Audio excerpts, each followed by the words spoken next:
This is WCM's Park Update, a weekly show covering the outdoor hospitality industry, hosted by Ben Quiggle and Mike Gast.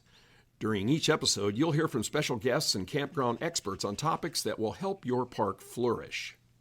WCM's Park Update is a production of Woodall's Campground Magazine. Hi, I'm Ben Quiggle, editor of Woodall's Campground Magazine, and this is another episode of WCM's Park Update. And of course, my esteemed co-host is Mike Gast, former vice president of communications at Kampgrounds of America. I'm going to claim that the rest of my life, by the way. Yeah.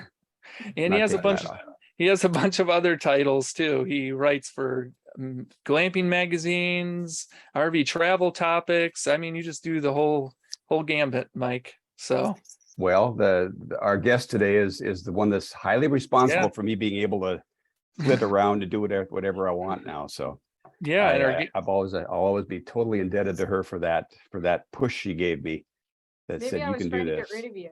Well, it worked. Our guest today is Toby O'Rourke, CEO and president of Kampgrounds of America, and it's always great seeing you, Toby. And I'm really looking forward to seeing you in person here in another month at your international convention in Orlando. Hopefully the weather's really nice down there. So I hope so. I mean, definitely Florida, we've come through a lot in the past month with the hurricane. So our parks are just, reopened, and we're focusing on recovery. In some of them we're still having some struggles with. So I'm anxious to get to Florida myself. Want to see our staff and our team there. They've been working really hard.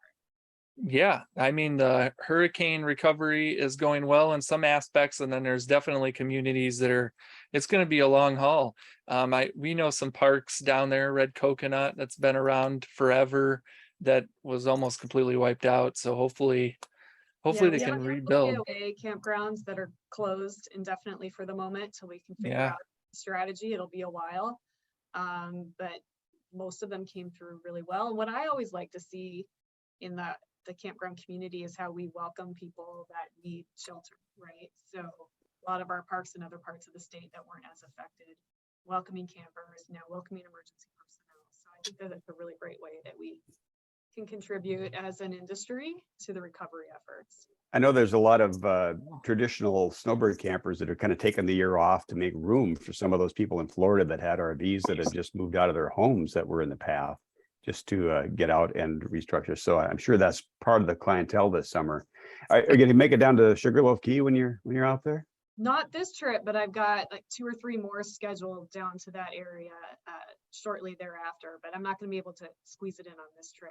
So that's a great campground that was kind of blown away by a hurricane a few years ago and took several years to redo. You pretty much scraped it clean after what was left of the hurricane and started that up. And that's got a really different, it's a different sort of park now than it ever was before. And I'm not sure if the hotel units are up and running yet.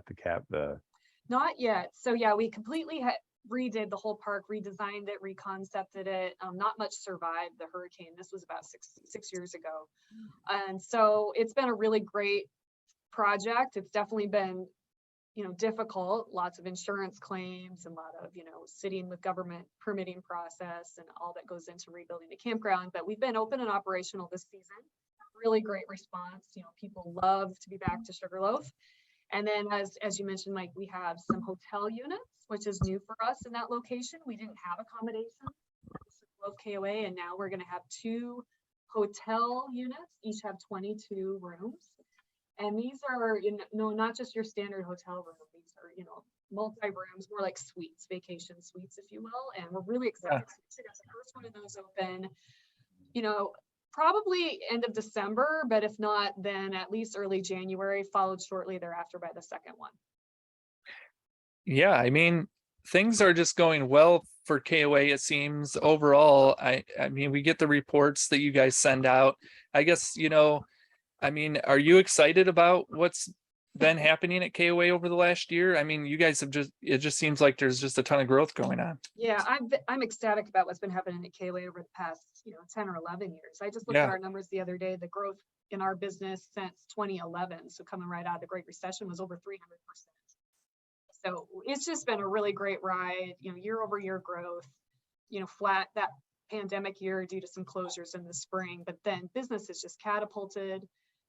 Yeah. Since the pandemic, we're up, I think, 30-some% to where we were in 2019, which had traditionally been our best year in history. So I'm very excited about it. But beyond just the amount of new campers coming in, we've just got such a great team here. We've got so many new programs. We're adding so many new people. It's just been a really fun time to be part of this growing business. And you don't think of a company being 60 years old as being in growth mode. Mhm. It just feels like a whole new place here. It's just this rebirth, almost like startup Well, mentality. is what we're speaking of applying. whole new places, I know I've been watching your Instagram account, and I've seen the photos you've been posting of the new construction of the headquarters building there, which is Yeah. really exciting. All she let me do was go stomp around the ground a little bit when it was just a bunch of trees and grass. Yeah. But it's a beautiful spot, and it really speaks well for KOA that privately owned company is making that sort of commitment to the future, that you're going to have your own headquarters there for the first time in 60 years. Yeah, I totally really agree. solely owned. Companies across the country are, getting out of their office space as we move to more of this hybrid work culture and remote work staff. Yeah. And we're investing in a building. We're so excited. As Mike said, we've been in Billings, Montana for 60 years. We've been leasing space, the office I'm sitting in right now, for 45 years. We've been leasing this downtown office space. And I just cannot wait to have our own building that really reflects our brand. It's just going to be such a source of pride for our company, for our franchisees when they visit, but also for the whole community, just to really have this, landmark here where KOA is headquartered and show what our company is all about. So we're so excited. You're right. The plans are coming along. Construction is on track. We should be moved in next summer. I'm making arrangements to have the gas memorial urinal in the men's room, so I think that they'll name that after me. Yeah. Okay. I think I'll have to come out and definitely see the new building. I know you guys showed some aspects of it at last year's convention, I believe, and it just looks like a really neat, environmentally friendly facility. It is. We really took to heart our mission of connecting people to the outdoors, and everything has been thoughtfully designed for this indoor-outdoor integration. And you're right, building it sustainably, we're probably going to be gold certified by the time this is all said and done. And again, any way we can connect our people to workspace outdoors, bringing the light indoors, a lot of natural usage of natural elements. So we're very excited about it. This is going to be a very special place. And yes, absolutely come out. We'll obviously have a big party when we open later anytime. Well, you mentioned remote work, and KOA has been, probably an unintentional pioneer in remote work for a long time. You had the 70, 75, 80 employees in Billings at the headquarters, but there's corporate employees that are scattered throughout the country running these parks that KOA owns outright, along with a lot of support staff that is out there. And my last 6 months with KOA, I was remote in Hawaii. So obviously they're willing to embrace that sort of a work concept. And when you talk about overall KOA employment, how many people do we have out there in the field now? Well, I think we're probably 120 here in Billings right now, maybe Wow. just shy of that. We've really grown. Our staff across our properties, we don't count our franchisees as employees and their staff. So our corporate employees, we're probably around 2,000. So we've got a lot of people in the field. Now, a lot of that is staff on the campground. But we are definitely a remote workforce. We even here in the office, we have a hybrid work environment. Not everyone's required to be in the office. So meet their flexible structures. If they want a hotel, we have hotel space if they want to come in 1 or 2 days a week. And have that flexibility at home. Our whole IT staff, for example, for the most part, is at home. Several of our bookkeepers are at home full time. But even our CFO and our head of franchise are only here part-time because they don't live in Billings. So I think that while we always have remote employees, the pandemic, like everybody, it forced us to get a lot more comfortable with working differently. And so even as we design our new home office, we've been very thoughtful about how we engage people that are not physically in that space through use of technology. And then also having, like I said, those hotel spaces for people to drop in and work when they're there. So it's definitely changed the way we work, but it's for the better. We're able to really tap into a broader workforce pool across the country. We're attracting really great talent of people that we want to have be at KOA, and maybe they live elsewhere. And that's definitely been, a new evolution for us, and it's making us better for sure. And Go ahead, Ben. yeah, and it probably helps you relate more to some of the campers you're seeing at the parks too, because I mean, you're having a bunch of remote workers come to the parks now, right? They're spending a lot of time at the parks because they can work from the road. That's definitely a trend that started a couple of years ago, people working or schooling from the road. And, that really underscores the need for good quality Wi-Fi, which we continue to double down on, and definitely will be a key message that we talk about at convention. I think Wi-Fi just has got to be a utility at campgrounds right now. This is not an amenity. When you're talking front country camping, I consider KOA what I call front country camping. If you're going to, camp in the back country, it's okay maybe to not have internet connectivity, but people expect that at our campgrounds. And you're right, I work from the road all the time. I have a certain level of expectation about the connection and the quality of the Wi-Fi I'm going to have, whether that's at a hotel or a campground. I'm not alone in that. So you're right. We learn how to adjust and make our parks better to meet the changing needs of the consumer. So another big change since I left 2 years ago is the amount of competition that's out there. The KOA was really the only big game in town for a lot of years. Now there's a lot of other companies and individuals that are getting in and starting camping groups. I'm sure the competition when a campground becomes available is a lot different than before. But it seems like KOA has really met the challenge there by just growing their corporately owned properties. Oh, I love competition. I think competition makes us sharper and stronger and smarter. And, we have to be on our toes. This is a different landscape. In any given market, there is lots of options to camp, and that's always been true. But as you pointed out, we're seeing a lot more entrants people are creating brands. And we haven't had a huge branded competitor. And now there's lots of new brands popping up. And we also compete, just even for eyeballs in the digital space. There's a lot of people investing in this market because it's so hot. So we have gotten, very responsive in our efforts, whether that's in attracting campers, attracting franchisees. You're right, acquiring parks is definitely a challenge. It's a different landscape, I should say. There's a lot more players and a lot more people buying campgrounds, but it's been fun. I really embrace it, and I think it's good for the whole industry to have a lot of players in the mix. So what's the message to a independent park owner, a small park owner that is thinking about a franchise? Why a franchise? Well, I like to think of us as that just essential business partner. So my analogy is setting up a tent.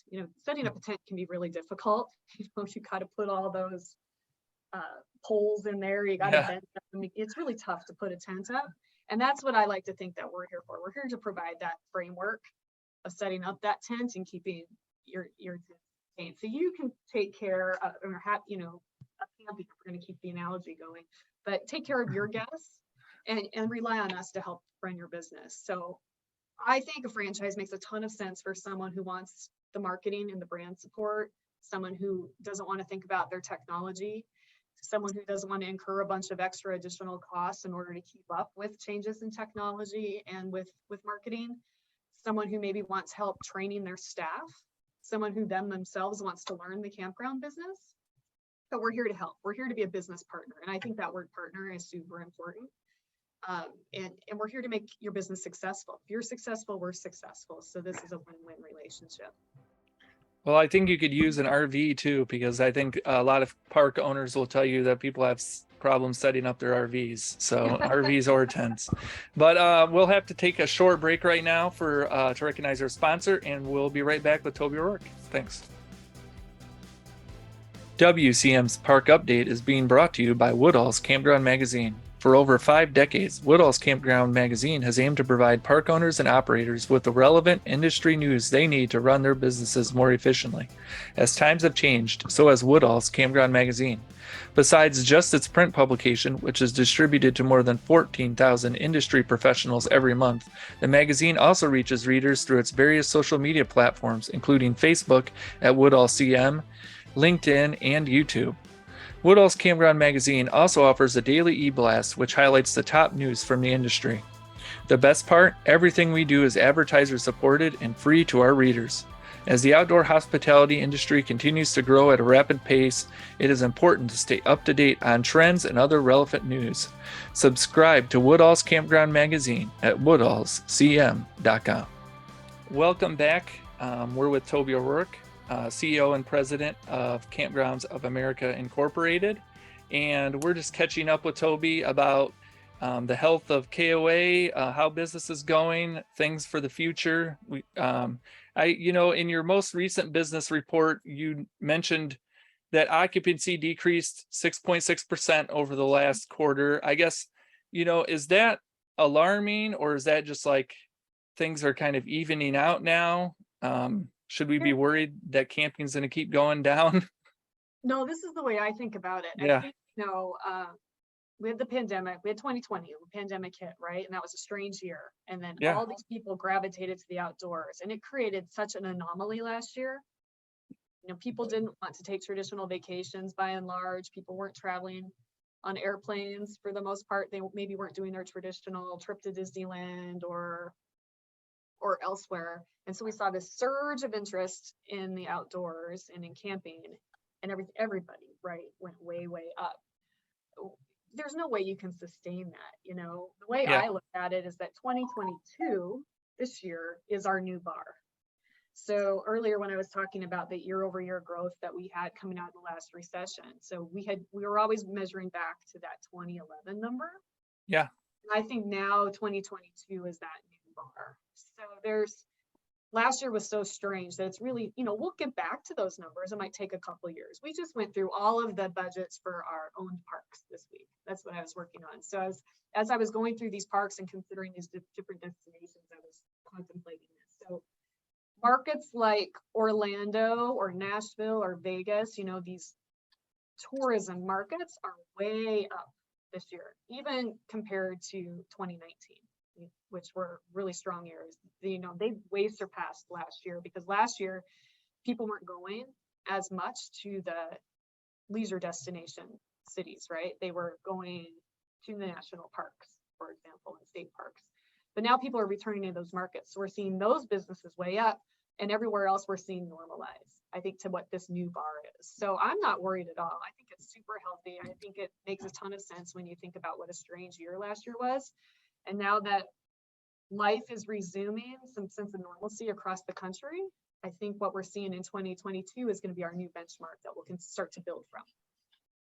So for most of my 2 decades at KOA, there wasn't a lot of new construction going on, and that kind of changed that last little bit there. And it's been kind of wild the last couple of years. Is that going to continue? Is that going to be the future for KOA too, is to always have a couple of parks in construction?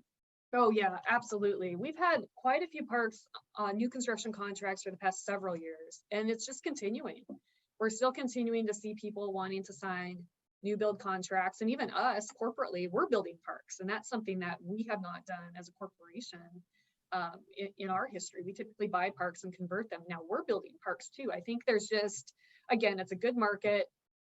We know there's high demand for camping, and in some places where you want to be, you're going to have to build the park, because one's not for sale or it's not the opportunity that you want to see in the market. So we're building parks, but we're absolutely seeing franchise contracts being signed for new builds. So I do think that's going to continue to be a trend as we can continue forward. Now we are headed into some, uncertain economic climate, so that could slow down new construction possibly, but we have to just continue to keep an eye on it. But it's definitely a trend that's continuing.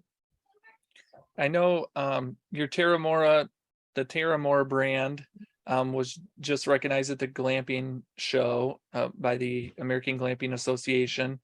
And I know we had Jennifer, I believe is her name. I'm horrible with names. Yeah, Jenny. Yep, Jenny. See, I started with a J. I got there. This is McCullough.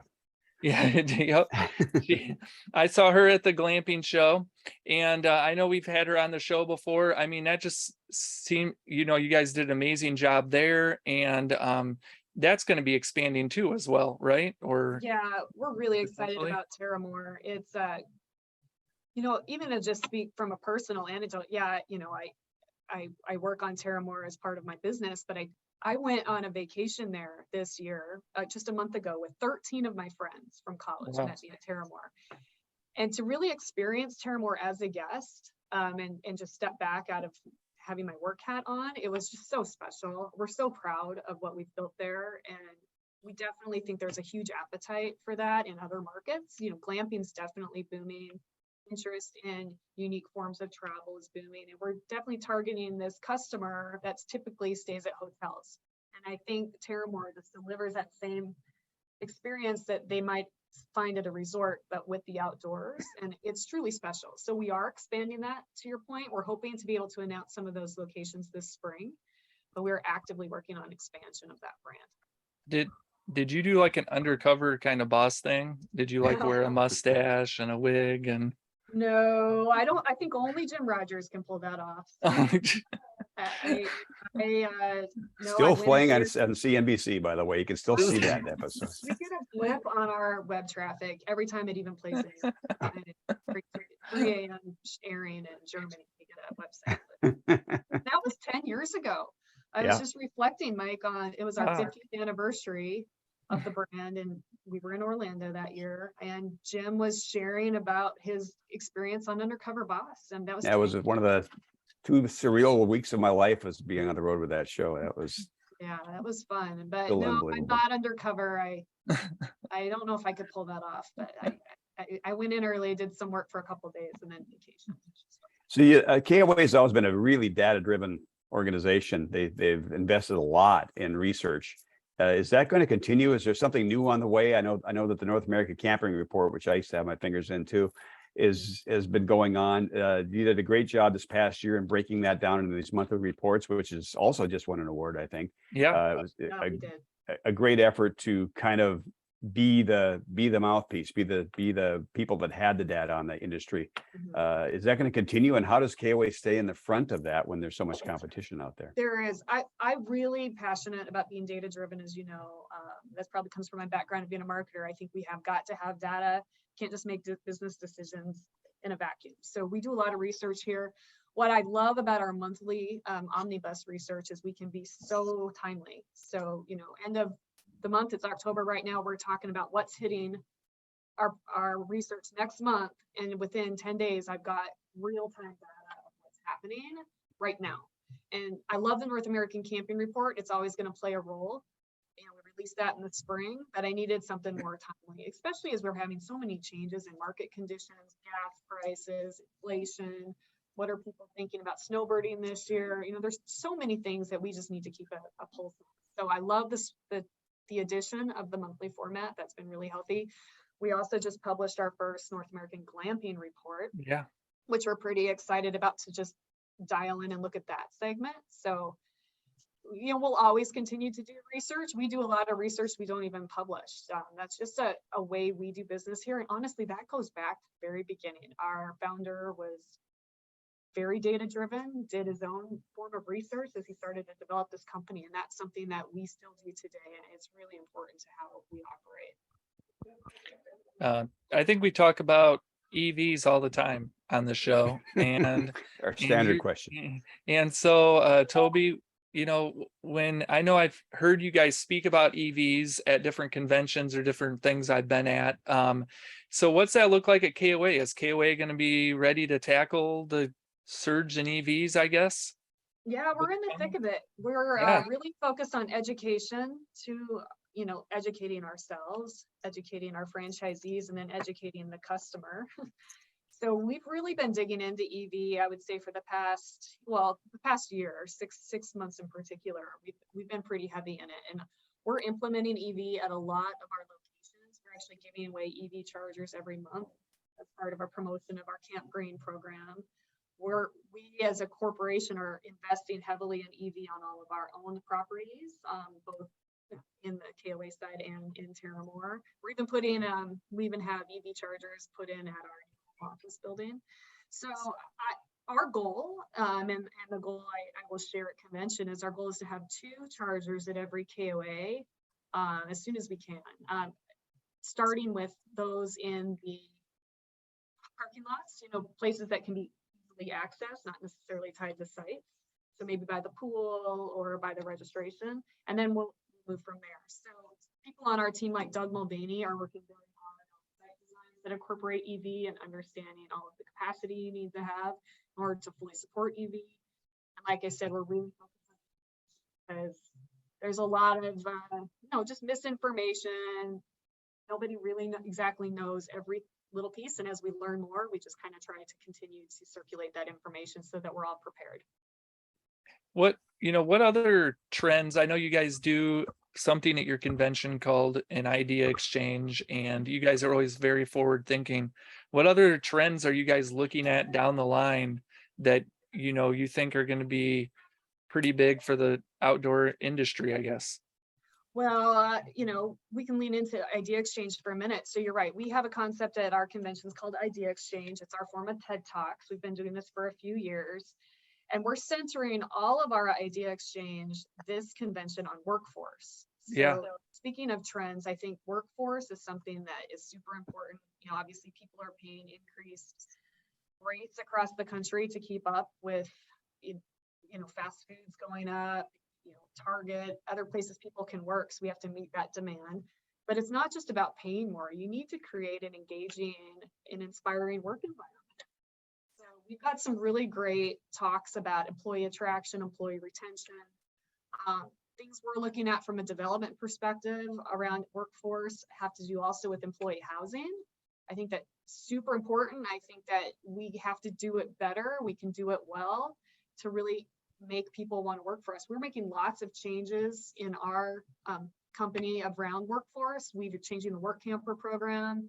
We're looking how we can broaden the attraction to a broader range of people that want to work at campgrounds or work in outdoor hospitality. We're launching an internship program. We're going to talk about that at convention. We're super excited about. We just put a new training program out called KOA Manager School, where we're actually trying to train managers. We know that's such a demand for campgrounds, is having good trained managers. Yes. So I think workforce is just a big trend, and that's a big trend for, all of hospitality. There's so much out there on quiet quitting and how do you engage workforce, and how do you, attract Gen Z, and how do you provide an environment that people want to stay at. So that's definitely something we all need to pay attention to. Yeah, definitely. That's one of the other hot topics we talk about a lot on the show is the employee side of things. A lot of owners and companies, trying to find the best people. There's definitely more, I think there's more universities and colleges offering different types of programs in that area now, hospitality and different things, which is kind of exciting too. So there is. I hear, but it feels like all the time I'm hearing about a new college that's adding a program we're really excited about. And there's some of those we're looking at how we can help, provide content into that. We've talked about some partnership things with Arvik on that front. So I'm really excited to see the ability for people to think about outdoor hospitality as a career. This is something that maybe someone wants to get educated in and start when they're young and really build a career out of outdoor hospitality. I mean, obviously, a lot of people are born into the campground business, lots of multi-generation families. But I love this idea of going to school, and we have people in our system that have done that. They've gotten trained, and they brought that back either to their family's park or they bought a campground. And it's really good when we can pair the education with the experience. Yeah, I think what's interesting too, I think the Outdoor Industry Association had a report recently that shows, it's not just all like registration and like, some of these jobs we see at the campgrounds. There's like tech parts to it, marketing, there's all these other kind of roles you can play in the outdoor industry too. So absolutely. There's so many companies, there's tech companies starting, marketing companies starting, but you're right. You have to be a multifaceted, it's not about just operations. You have to be multifaceted. You have to think about your guests. You have to know how to market to them, how to communicate. You have to know the technology arm. Where you started was why be part of a franchise? That's why you should be part of a franchise. We've got people here that wear all of those hats that can help with that. So yeah. So I guess, what's the next year look like for KOA? You just keep growing, keep adding locations, and is that pretty much what the next year holds, I guess? Yeah, it's always our goal to continue growth of the franchise system. We've got a really robust sales team that's out there looking to convert parks. But to do that, we know that we need to make sure we've got really strong programs in place in order that are serving, franchise value. So a lot of the things we talked about in workforce is new for us next year. The new training programs, we have some new training that we're offering, but also our design team is coming out with, we're expanding our design team for one. And that's people on our staff that help people design expansions or design campgrounds or work on changes in their parks. We're adding to that team, but they're coming out with some really great new things that we're adding. And you're going to see some of those at convention, but new features that our parks are going to be able to implement that we're having packaged up and ready to go. So we're putting a lot of effort there. We're also investing in our technology. We have new features coming out, and we're doing a whole new redesign of KOA.com next year and continuing to make sure our marketing is, at the forefront. That's a powerhouse that drives our reservations. So we have to keep up with that and always looking at new ways to reach the guest. I think one of the things when we talk to park owners is that they're worried about all these corporate people coming in. You guys have a lot of parks that are owned by multiple, maybe there's a company that owns multiple KOAs. Are you worried about maybe some of these longtime family owned parks going away? Is that down the road, or is there always going to be room for these, families to own parks and things like that, I guess? Oh my gosh. Yeah, I don't want those to go away. That for KOA, that's the strength of our brand lies in our franchise system. Yeah. Many of these, we've had these partners. We're celebrating two partners this month at the convention that have been with us for 40 years. It's really, really important to me that we keep these parks in the family for as long as they want them to be and within their family. But then also when they decide to sell, I want to make sure that they stay KOAs, because we have a lot of brand equity built into that. We want to continue to honor their legacy and continue that, whether that's a franchise location, franchise partner buying that, we like to see that happen, or if we own that park, but I want to make sure we keep these parks in the system. So I think there's always going to be room for people, for independent operators to own KOAs. It's not going to always be about the big corporations, the REITs, us.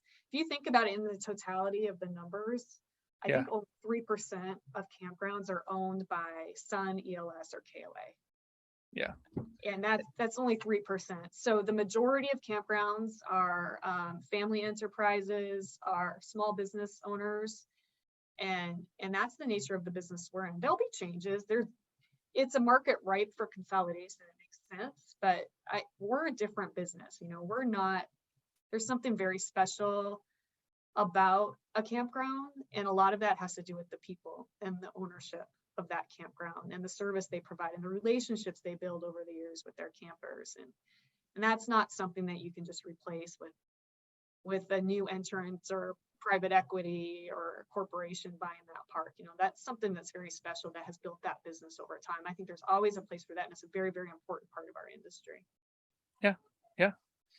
Okay. Well, Mike, you've been really quiet. Usually he's you were on a roll there. One of the things I wanted to point out about what Toby just said too is that as soon as they become part of KOA brings them in for that solid week of KOA University, and they kind of get that deep dive into the KOA way of doing things. And they always talked about it being drinking out of the fire hose, but they are always overwhelmed when they go back to their parks, and then that support kicks in. And I've seen it. I was never had to be the guy so much as I watched those franchise services people that work there really dive in and help folks and answer their questions and give them the tips to drive it. And I think I just saw so many great relationships happened with those families that own those parks because of the level of service KOA provided. And I was always proud to be part of that. Yeah, and you know what else I'd build on that with? I think it's the relationships that our franchisees and even in our managers on our own side, that they all build with each other. We call it the KOA family. And I think it's not just lip service, it really is a family. And that's what's most fun about going to convention is you get to see all these people, maybe that you went to KOA University with, 30 years ago, or people that you haven't seen since last convention. It truly is a family. People support each other, they help each other, and that more than anything is the power of the brand and why you're part of the KOA, is because you're part of something bigger than yourself. You're part of something, and I think that resonates with a lot of business owners. Yeah. And you guys definitely did a lot for franchisees during COVID and for the industry in general. I mean, KOA was right there working with RVIC and RVIA and just pushing through. And you guys are still working with those partners, which is great. So yeah, I think that there's really great partnerships that came out. There was always partnerships, but COVID really, we all started working together to make sure campgrounds could stay open. I think that's opened up a lot, more communication flows between the associations and the brands, more partnerships, and it's all for the betterment of the industry. And I think everybody has a collective view towards that. Yeah. Well, I think we'll wrap things up with that. And Toby, it was great having you on. It's always great Absolutely. to see you. So good to see the both of you. I'm looking forward to seeing you in person. Well, I'm jealous that Ben gets to go to convention and I don't this year, but who knows? Maybe I'll come down and help care camps next time around. You're always welcome at convention. So jump on a plane. Actually, and Jim Rogers is coming to convention this year. Yeah, Jim and I talk probably weekly now, and he said he was really excited to get down there and enjoy convention for the 60th. Yeah, I think it's going to be great. Everyone would love to have you and Lori to come back to convention. Oscar will be there this year, so we've got a lot of good VIP guests. It's going to be a fun convention. Yeah. See, I'd be a VIP guest, just so you know that. VIP? A VIP? You're just media. You're just media. Yep. I'm just media. I sit in the lowly media seats. So you're in the row, Ben. So. Well, thank you, Toby, and thanks everyone for watching, and we'll see you again next week. Thank you for listening to WCM's Park Update, a production of Woodall's Campground Magazine. Join us for a new show each Tuesday at 3 p.m. Eastern on Facebook, YouTube, and wherever you listen to podcasts. Follow us on Facebook and LinkedIn for daily news and updates, and subscribe to our news feed on our website at woodallscm.com. Show hosts are Ben Quiggle and Mike Gast. Executive producers Rick Kessler and Alex Burkett. Copyright 2022, G&G Media Group.